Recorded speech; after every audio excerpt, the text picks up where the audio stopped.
бірінші сыныпта градустан сан шығады дейді. Ал енді саннан не шығады екен? Градус шығады екен. Қараймыз, енді арксинус 2-ден 1 қанша шығады? Пи бөлінген. Сұраватыр. 2-ден 1-ді қанша градуста бөледі? Пи бөлінген дұрыс айтады. Косинусқа кет. Арк косинус. Қай градуста бөледі? Пи бөлінген 3. Пи бөлінген 3. Ал енді мынадай шарты бар косинустың.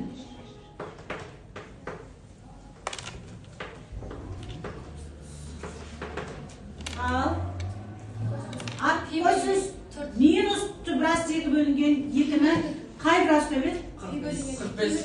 Жоқ. Минусы бар ғой? 45 болса 45 есесі екінші ширекте. 90 бар. 90 пи бөлінген 2 ма? Пи бөлінген 4-тің екінші ширекте еселігі не еді? 2 пи бөлінген. 45 бірінші ширекте, екінші ширекте. Иә, 135. Демек, 135 қайсысы?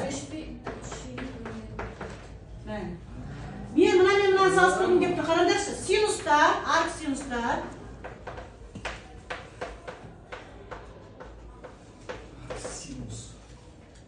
Тақ функция болғандықтан алдына мынаны шығара салады да пи бөлінген 4 шығара салуға болады. Хотя ол үшінші ширекте емес қой, иә? Қанша болу керек еді? Үшінші ширекте оның еселі қанша еді? 225 еді, 5 пи бөлінген 4 еді. 5 пи бөлінген 4 плюс қып жазсаңдар болады. 5 пи бөлінген 4-те ол себебі минус плюс 2 бөлінген 2 береді ғой.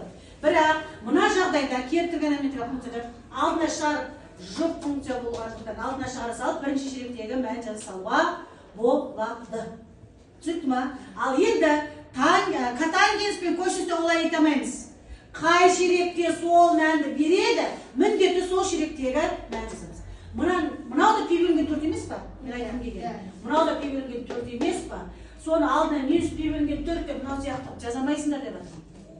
Себебі ол қандай функция? Жоқ функция болғандықтан косинус әрқашан өзінің таңбасымен бірге, өзінің ширегімен бірге сол мәнді ғана қабылдайды. Қараймыз, арк косинус.